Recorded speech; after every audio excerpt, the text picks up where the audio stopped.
جو آپ کی بات سن کر جو میرے ذہن میں بات آئی جی تھی، جی، یہ اور مختصراً میں نے بیان ایک چیز اور کیا۔ بھی جزاک بتا دوں اللہ۔ میں، ایک چیز اور بھی بتا دوں، اللہ تبارک و تعالیٰ نے اپنے کلام پاک میں فرمایا ہے، یا ایہا الذین آمنوا قوا انفسکم و اہلیکم نارا وقودھا الناس والحجارہ، اے وہ لوگوں جی جو بالکل۔ اللہ پر ایمان لائے ہو۔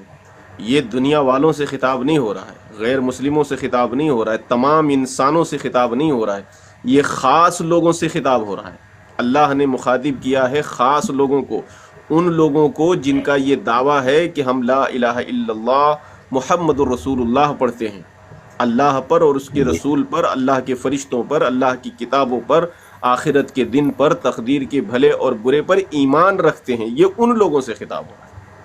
یا جی ایہا الذین آمنو، اے وہ لوگو جو ایمان لائے ہو یا ایمان لا چکے ہو یا ایمان لانے کا دعویٰ کرتے ہو، تم سنو غور سے، یہ بات تمہیں کہی جا رہی ہے، یہ بات تمہیں بتائی جا رہی ہے، اور تمہارے لیے ہے یہ، اور تمہارے لیے ضروری ہے اس کو حکم سننا اور دیا جا سمجھنا رہا اور اس پر عمل کرنا۔ حکم دیا جا رہا ہے، ہے۔ کو جی انفسکم،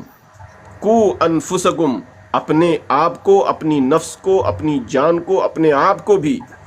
وہ اہلیکم، اور اپنے اہل و عیال کو جو تمہارے ماتحت ہیں، جن کے تم ذمہ دار ہو، جن کے تم کفیل ہو، نارا، جہنم کی اس آگ سے بچاؤ۔ کو جی انفسکم و اہلیکم نارا، اپنے آپ کو بھی اور اپنے اہل و عیال کو بھی، اپنے اہل خانہ کو بھی جہنم کی اس آگ سے بچاؤ، جس کا ایندھن، نارا وقودھا الناس والحجارہ، جس کا ایندھن انسان اور انسان پتھر ہے۔ اور پتھر ہوں گے۔ جو آگ بھڑکائی جائے گی انسانوں کو جلا کر، پتھروں کو جلا کر کے اس کی تپش بڑھائی جائے گی، کہیں تم اس تپش کے شکار نہ ہو جاؤ، کہیں تمہیں جلا کر کے اس کو نہ بھڑکایا جائے، تم اس طرف نہ جاؤ، اس لیے آگاہ کیا گیا ہے۔ یہ مومنوں سے کہا جا رہا ہے، غیر مسلموں سے نہیں کہا جا رہا ہے۔ تو جب ہم اگر کسی مسلمان گھر میں پیدا ہو گئے ہیں اور ہم لا الہ الا اللہ محمد الرسول اللہ پڑھتے ہیں، صرف اس گمان پر نہ رہ جائیں کہ ہم چونکہ مسلمان کے گھرانے میں پیدا ہوئے، ہم گوشت کھاتے ہیں اور ہمارا نام عبداللہ، عبد الرحمن، عبد القادر، عبد الغفور، عبد الستار، عبد الجبار ہے، جس کی وجہ سے جو ہے ہم جنت میں چلے جائیں گے۔ اس بدگمانی میں بالکل نہ رہے میرے بھائی۔ اللہ نے واضح طور پر فرمایا ہے کہ ایمان والو، اپنے آپ کو بھی اور اپنے اہل و عیال کی کو بھی جہنم کی اس آگ سے بچاؤ۔ اس کا مطلب یہ ہے کہ ایمان لانے کے بعد بھی تم جہنم میں جا سکتے ہو، اگر تم نے اس کی حفاظت نہ کی تو، اگر تم نے اللہ کے احکام کو نہ مانا تو، اگر تم نے اپنے نبی کی زندگی میں نبی کی سنتوں کو نہ اپنایا، تو تم کوئی بھی عمل کرتے جاؤ، تمہیں تو لگتا رہے گا کہ تم بہت زیادہ عمل کیے جا رہے ہو، ہواؤں منشورہ ہو جائے گا وہ۔ اللہ تعالیٰ کے یہاں قیامت کے دن ریت کے ذروں کی طرح ہوا میں اڑا دیا جائے گا، اس کی کوئی حیثیت نہیں ہوگی تمہارے عمل کی، اور تمہیں یہی گمان ہوگا کہ میں نے کتنے عمل کیے، میں نے کتنے روزے رکھے، میں نے کتنی نمازیں پڑھی، کتنے زکوٰۃ دیے، کتنے صدقات خیرات کیے، کتنی نیکیاں کی۔ پتہ چلے گا قیامت کے دن تمہارے پلڑے میں کچھ ہے ہی نہیں ہے، تو تم اس گمان میں رہ جاؤ گے، لیکن اللہ کے یہاں کچھ اس کی قدر و قیمت نہیں ہوگی، کیونکہ وہ اس میں اخلاص نہیں ہوگا، اس میں للہیت نہیں ہوگی، اس میں نبی کا طریقہ نہیں ہوگا، اللہ کے اس احکام کے مطابق، نبی کے فرمان کے مطابق وہ عمل نہیں ہوگا، تو اس عمل کی کوئی قدر و قیمت نہیں ہے۔ ہم مثال دیتے ہیں بہت سارے، ابھی آپ سعودی عرب کے اندر رہ رہے ہیں، آپ انڈین روپیز لے کر آئیں، بقالے پہ چلے جائیں اور اپنے راشن خریدیں اور وہ انڈین روپیز دے دیں، وہ لے لے گا؟ لے لے گا وہ؟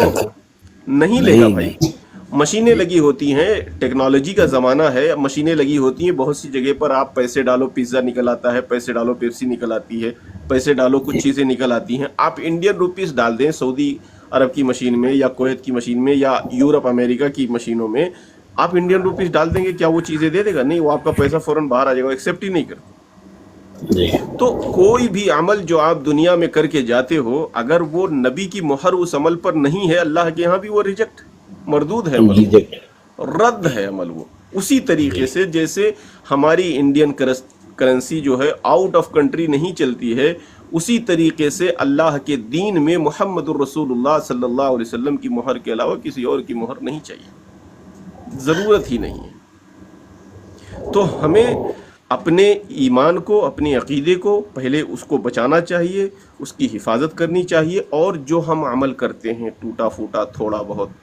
اس کو کوشش کریں کہ وہ ہمارا عمل